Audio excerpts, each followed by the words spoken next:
नाटा exam अगर आपको crack करना है तो drawing part is very important. आपको अपना ड्राइंग पार्ट स्ट्रॉन्ग करना पड़ेगा। जब तुम डायरेक्टली सॉल्व करने बैठोगे तुम्हें लगेगा कि मुझसे सॉल्व ही नहीं हो रहा, मेरे से हो ही नहीं रहा है। वो क्यों नहीं हो रहा है? क्योंकि आप उसके बेस को समझे ही नहीं हो ना। कुछ अटेम्प्ट्स में सीन मेकिंग भी आए थे, तो करना तो आपको सब कुछ ही है। Portrait, human figure, scene making, ये सब भी आपको बेसिक करना है। अगर तुमने ये मिस कर दिया और तुम्हारे एग्जाम में आ गया तो फिर तुम सोचोगे कि हमने क्यों कवर नहीं किया।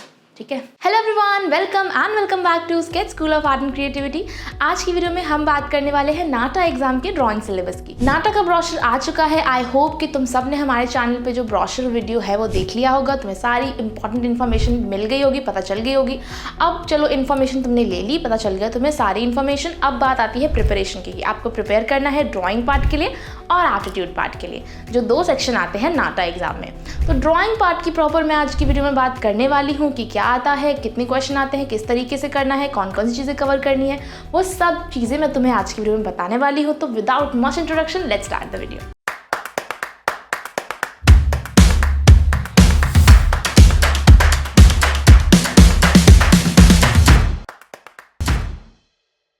जो नाटा एग्जाम है वो टोटल 200 मार्क्स का आता है। कितने मार्क्स का आता है? 200 मार्क्स का आता है। ठीक है, इस 200 मार्क्स में से 80 मार्क्स का आपका ड्राइंग पोर्शन आता है। ठीक है, अगर 80 मार्क्स का ड्राइंग पोर्शन आ रहा है, इसका मतलब क्या है कि 40% वेटेज जो है वो ड्राइंग पार्ट की हो गई नाटा एग्जाम में। ठीक है, तो मतलब ड्राइंग पार्ट इंपॉर्टेंट है नाटा एग्जाम के लिए। नाटा एग्जाम अगर आपको क्रैक करना है तो drawing part is very important. आपको अपना ड्राइंग पार्ट स्ट्रॉन्ग करना पड़ेगा। ओके, कितने क्वेश्चन आते हैं? 3 क्वेश्चन आते हैं नाटा एग्जाम में। 3 क्वेश्चन आते हैं ड्राइंग के।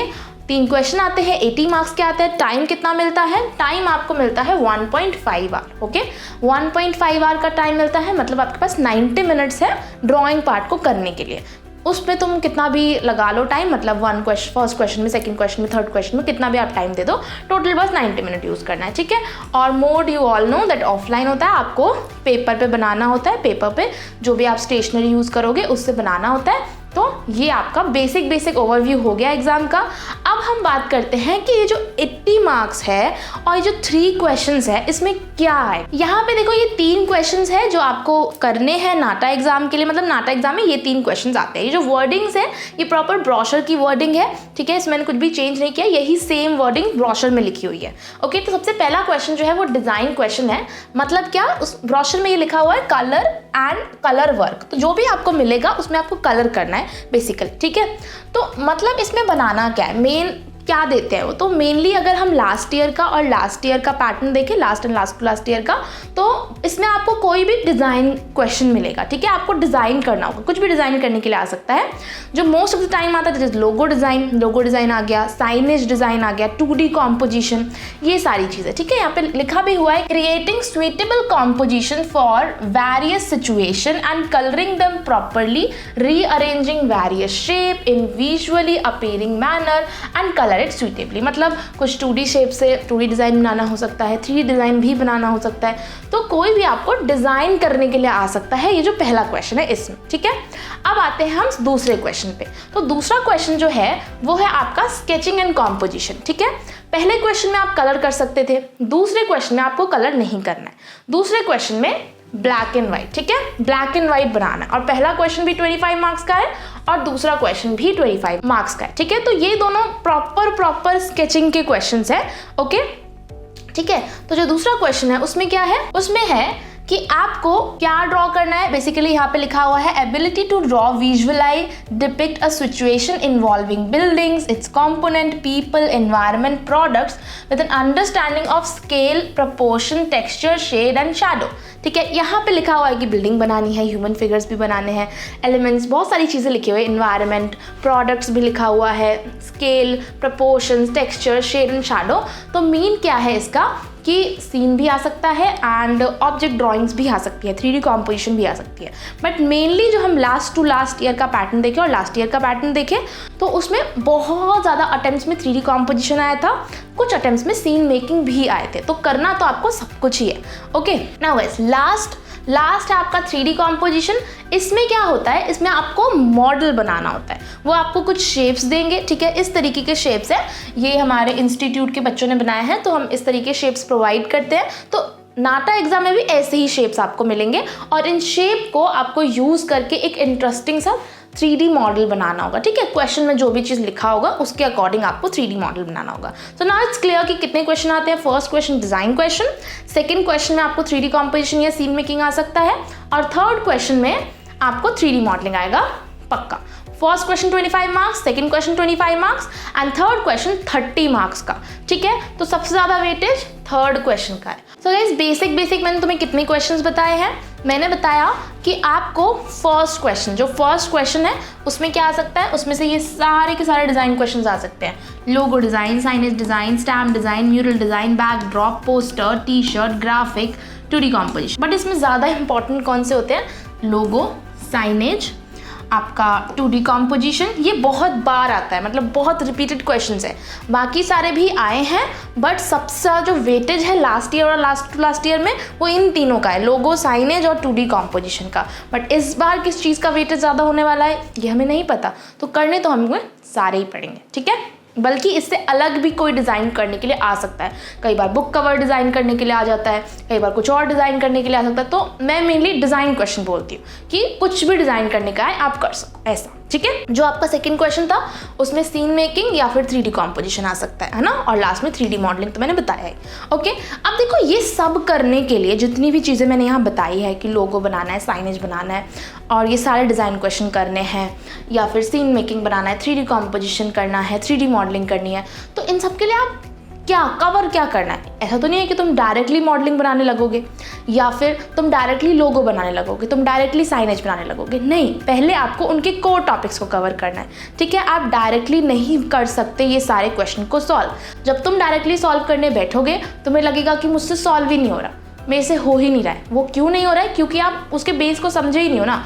आपसे सीन नहीं बन रहा, क्यों? क्योंकि आपने पर्सपेक्टिव नहीं सीखी।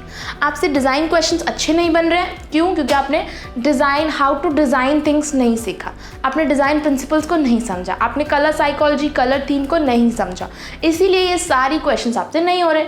आप अगर उसको समझोगे, धीरे धीरे इम्प्रूव करोगे, टीचर से करेक्शन करवाओगे, तो अपने आप ही तुमसे ये सारे के सारे क्वेश्चंस होने लगेंगे। तो अब हम ये बात करते हैं कि ये सारे क्वेश्चंस करने के लिए आपको टॉपिक कौन से कवर करने हैं। दोनों चीज़ें डिफरेंट है, types of question and topic to cover.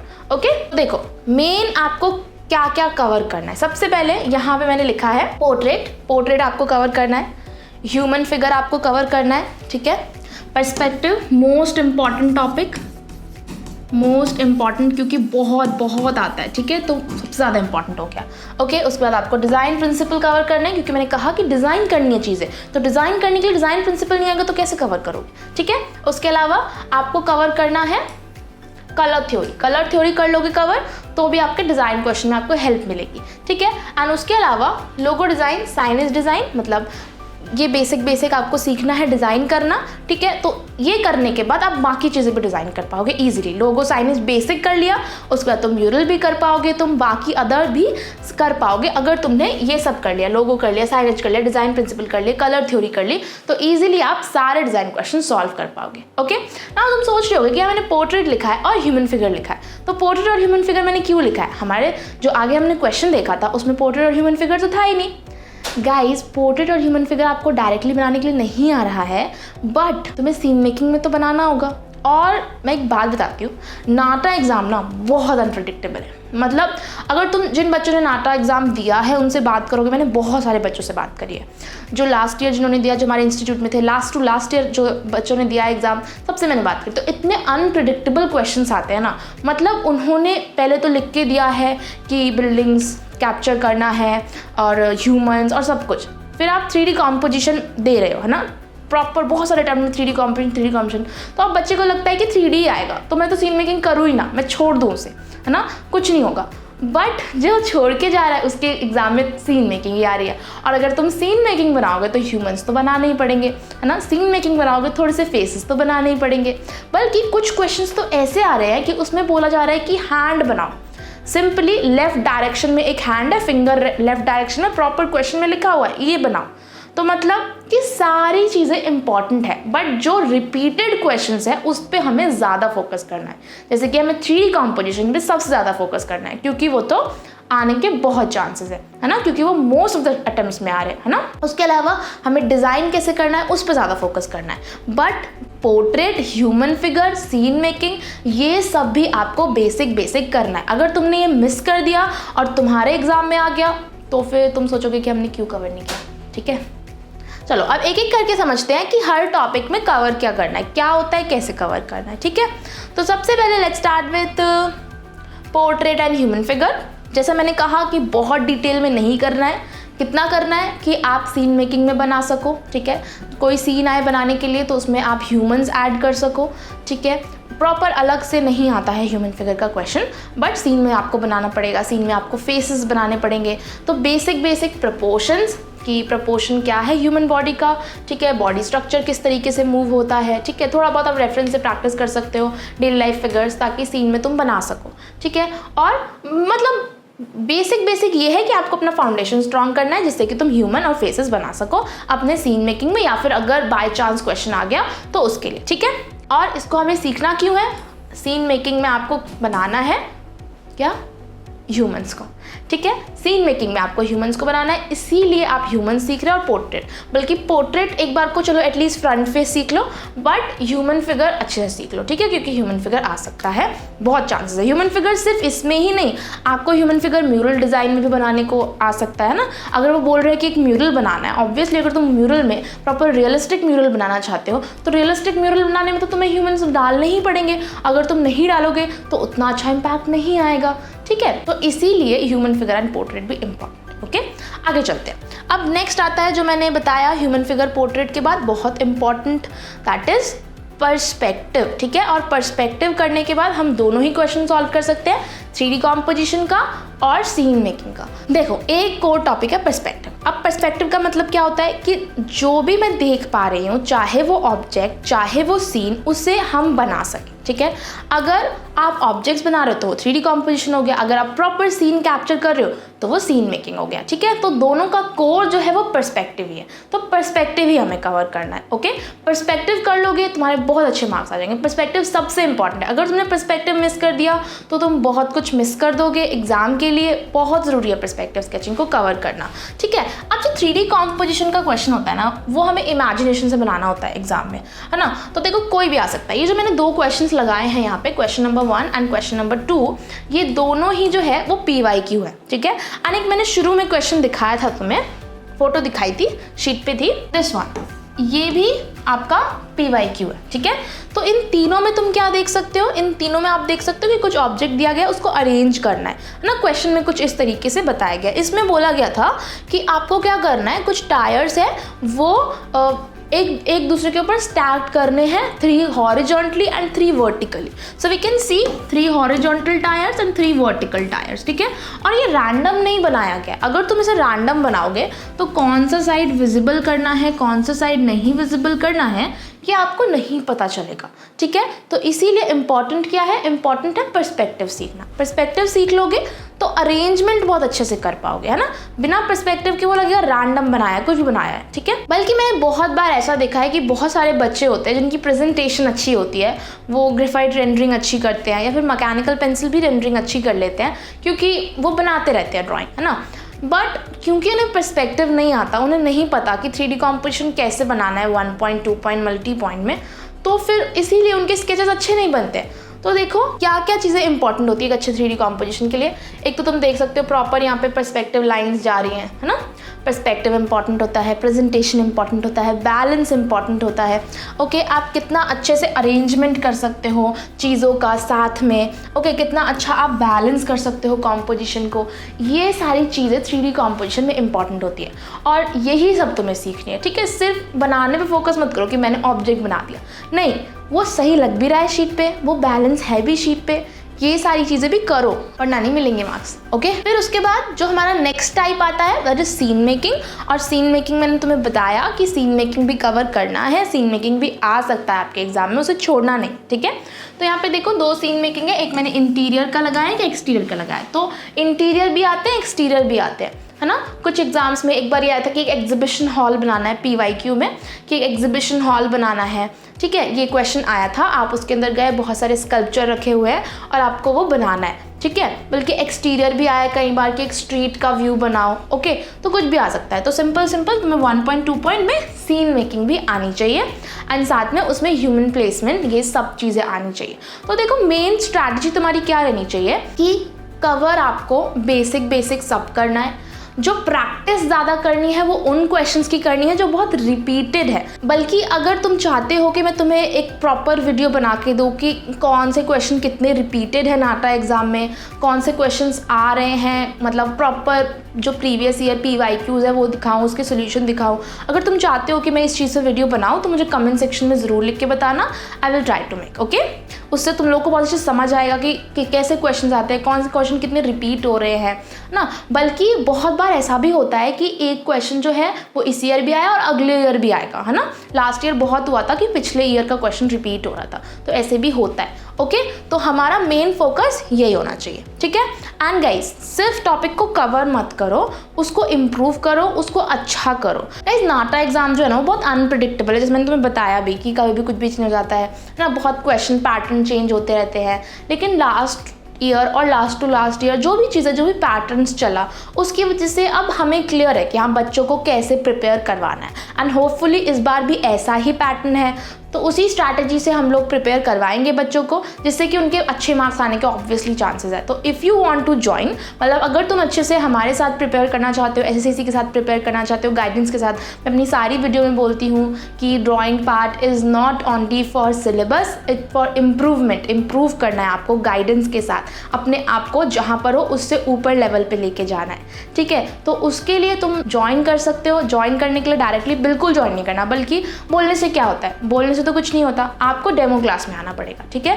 Demo class book करने के लिए आपको कुछ नहीं करना है, नीचे नंबर दिख रहा है, वहाँ पे कॉल करो, व्हाट्सएप करो, वेबसाइट पे जाके भी आप बुक कर सकते हो, ठीक है। डिस्क्रिप्शन में आपको वेबसाइट का लिंक मिलेगा, वेबसाइट पे जाओगे तो सामने ही देख सकते हो बुक का फ्री डेमो क्लास, ठीक है। आप बुक कर सकते हो फ्री डेमो क्लास, यहाँ पे सारी डिटेल्स डाल देना कि जो भी डिटेल्स यहाँ पे आ रही हैं और सबमिट कर देना, तुम्हारी फ्री डेमो क्लास बुक हो जाएगी, ठीक है। उसके बाद जो अदर सेक्शन है उसको भी आप एक्सप्लोर कर सकते हो, रिजल्ट सेक्शन को, स्टूडेंट वर्क सेक्शन को और जितनी भी अदर सेक्शन है, ठीक है। इस रिजल्ट सेक्शन में आपको दोनों का रिजल्ट मिल जाएगा, JEBR का भी और नाटा का भी, ठीक है। तो वो भी आप देख सकते हो and you can check reviews also. देखो ये सारी चीज़ें मैं बोल रही हूँ, बट ये सारी चीज़ें तुम्हें अच्छे से तब समझ में आएंगी जब तुम डेमो क्लास में आओगे। तो डेमो क्लास एकदम फ्री है, इट्स अपॉर्चुनिटी फॉर यू। सो फटाफट से फ्री डेमो क्लास बुक कर लो जो नीचे नंबर है, ठीक है। अब हम वीडियो में आगे चलते हैं, ओके। अब हम चलते हैं डिज़ाइन क्वेश्चन पे, ठीक है। तो यहाँ पे डिज़ाइन क्वेश्चन में क्या क्या आ सकता है, लोगो डिज़ाइन और साइनेज डिज़ाइन, ठीक है। लोगो डिज़ाइन और साइनेज डिज़ाइन के लिए तुम्हें लोगो कैसे बनता है, साइनेज कैसे बनता है, ये चीज़ें पता होनी चाहिए और साथ में डिज़ाइन प्रिंसिपल का ध्यान रखना। तो डिज़ाइन प्रिंसिपल फोकस करोगे एंड साथ ही में कलर स्कीम का फोकस करोगे एंड रूल्स पे फोकस करोगे तो तुम्हारा लोगो और साइनेज अच्छा बन जाएगा, ठीक है। मतलब मेनली क्या ध्यान रखना होता है ना लोगो डिज़ाइन में, कि जो हम लोगो बना रहे हैं वो थोड़ा सा क्रिएटिव हो और साथ ही में रियल लाइफ में यूज़ कर सको, ऐसा, ठीक है। तो ये logo design and same for signage design की पर्पस बहुत सिंपल होते हैं। साइनेज रियल लाइफ में अगर तुम देखो तो बहुत ही सिंपल होता है साइनेज, तो उसी तरीके का रियल लाइफ में यूज आ सके और थोड़ा सा क्रिएटिव हो। अगर क्रिएटिव नहीं होगा तो एग्जाम में कैसे मार्क्स मिलेंगे तुम्हें, है ना। तो creative plus simple, and most of the student को इसी में प्रॉब्लम आती है। जिनकी बहुत अच्छी ड्राइंग होती है ना, बहुत अच्छी, उनसे भी लोगो साइनेज नहीं बनता क्योंकि वो सिंप्लीफाई नहीं कर पाते। सिंप्लीफाई करना है आपको लोगो में, साइनेज में, सारे डिजाइन क्वेश्चन में बहुत अच्छी ड्राइंग नहीं चाहिए होती है। आपको सही से डिज़ाइन करना आना चाहिए, सही से प्रेजेंट करना आना चाहिए। लोगो और साइनेज डिज़ाइन का जो वीडियो है वो ऑलरेडी हमारे चैनल पे है, आई बटन में पिन कर दूंगी, तुम जाके देख सकते हो, ठीक है। अभी आगे चलते हैं। नेक्स्ट इज 2D कॉम्पोजिशन, ठीक है। पहले बात करते हैं 2D कॉम्पोजिशन होता क्या है। 2D कॉम्पोजिशन मुझे पता है कि बहुत सारे स्टूडेंट्स को नहीं पता है 2D कॉम्पोजिशन क्या होता है। तो गाइस 2D कॉम्पोजिशन का मतलब है कि आपको 2D शेप्स को अरेंज करना है, ठीक है, और एक कॉम्पोजिशन बनाना है, ओके। तो ये कुछ 2D कॉम्पोजिशन है। नाटा एग्जाम में मेनली देखो बेसिक शेप्स तो 2D कॉम्पोजिशन आते ही आते हैं, बट वो बहुत ज़्यादा रियल लाइफ वाले शेप्स भी देते हैं। जैसे कि ये वाला क्वेश्चन तुम देखो, यहाँ पे बोला गया था कि कॉर्ड लीव, सर्कल, कुछ रिदमिक लाइंस, इन सब से आपको एक 2D कॉम्पोजिशन बनाना है, ठीक है। और यहाँ पे अगर हम देखते हैं तो इसमें बोला गया था कि आपको डॉल का 2D शेप यूज़ करना है, टैडी बियर का 2D शेप यूज़ करना है, बॉल स्टैंड का 2D शेप यूज़ करना है, और कार का 2D शेप यूज करना है। इन सब के 2D शेप्स को आपको यूज करके एक 2D कॉम्पोजिशन बनाना है, ठीक है। तो 2D कॉम्पोजिशन में तुम देख सकते हो कि शेप्स भले ही बहुत अलग अलग है, फिर भी एक बैलेंस क्रिएट करने की कोशिश करी गई है। क्यों? क्योंकि डिजाइन प्रिंसिपल का यूज किया है, कलर स्कीम का यूज किया है, और जितने भी 2D कॉम्पोजिशन का रूल है उन्हें यूज किया गया होगा, इसीलिए अच्छा लग रहा है, ठीक है। तो 2D कॉम्पोजिशन भी आपको कवर करना होगा अगर आपको नाटा एग्जाम क्रैक करना है। ओके, आगे चलते हैं। अब भाई लोगो, साइनेज, 2D कॉम्पोजिशन ये सब हो गया।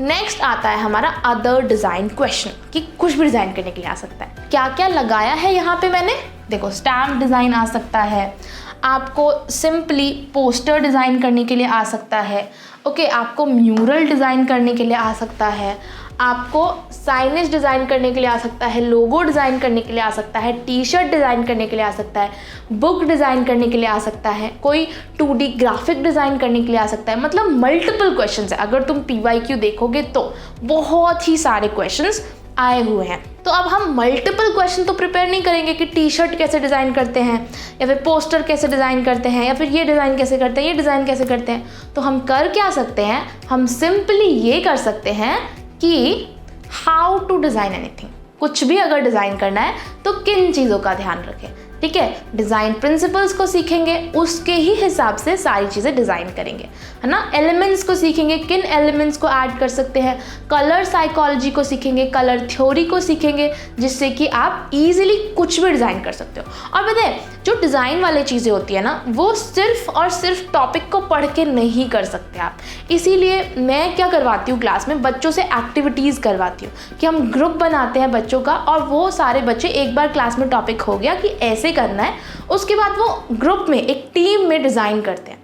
फिर सब टीम के डिज़ाइंस को जज किया जाता है कि किसका बेस्ट है, टीम ए का, टीम बी का, टीम सी का। तो इससे क्या होता है कि डिस्कशन होता है। तो डिज़ाइन क्वेश्चन में डिस्कशन इज़ वेरी इंपॉर्टेंट। अगर तुम डिज़ाइन क्वेश्चन में डिस्कशन करोगे ना, तुम्हें समझ में आएगा कि हाँ, ये डिज़ाइन जो मैंने बनाया है ये क्यों सही नहीं है। आपको खुद का तो पॉइंट ऑफ व्यू समझ में आएगा ही आएगा, आपको सबका पॉइंट ऑफ व्यू समझ में आएगा। और मैं ये नहीं कह रही कि इसमें सिर्फ टीचर का रोल है, नहीं, इसमें पूरे ग्रुप का रोल होता है। सब लोग अपना व्यू देते हैं, सब लोग अपना व्यू देते हैं, तो बहुत सारे पॉइंट्स निकल के आते हैं। वो पॉइंट सही है या गलत है, उस पर डिस्कशन करते हैं, और फिर जाके आप अच्छे समझ पाते हो कि कैसे डिज़ाइन क्वेश्चंस को करना है। तो ड्राइंग पार्ट में वो भी डिज़ाइन क्वेश्चन वाला पार्ट ना, एक्टिविटीज़ का बहुत इंपॉर्टेंट रोल होता है। जो बच्चे एक्टिविटीज़ करते हैं वो अच्छा डिज़ाइन करने लग जाते हैं बहुत ही जल्दी। तो गाइस मेन क्या चीज़ है, मेन ये है कि आपको सिर्फ टॉपिक को कवर नहीं करना है, आपको अपने आप को इम्प्रूव करना है।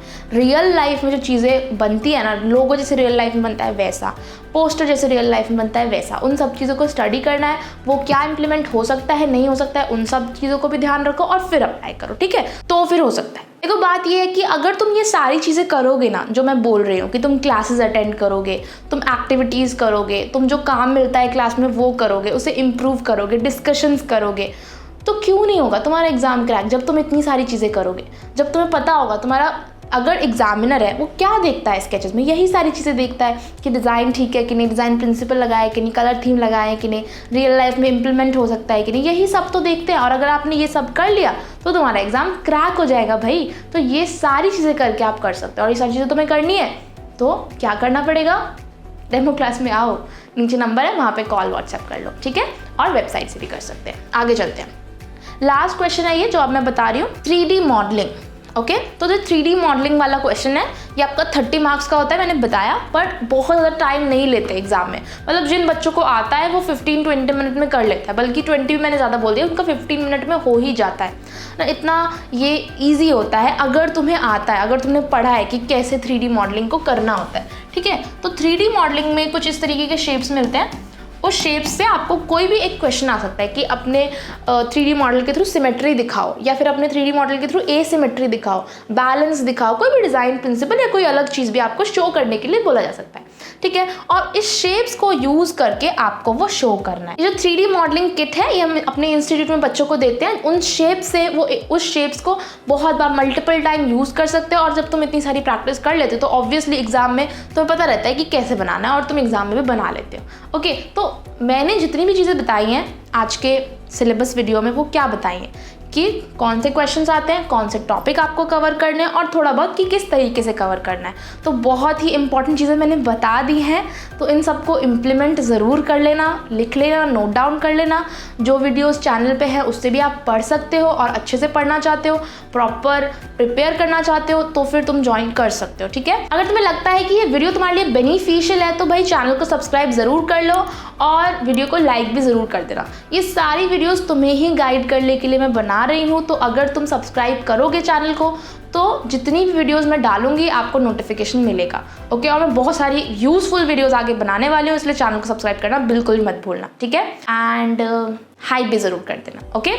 बाकी अगर अभी तक फ्री डेमो क्लास बुक नहीं करी है तो आप कर सकते हो फटाफट से, नंबर से या फिर वेबसाइट से।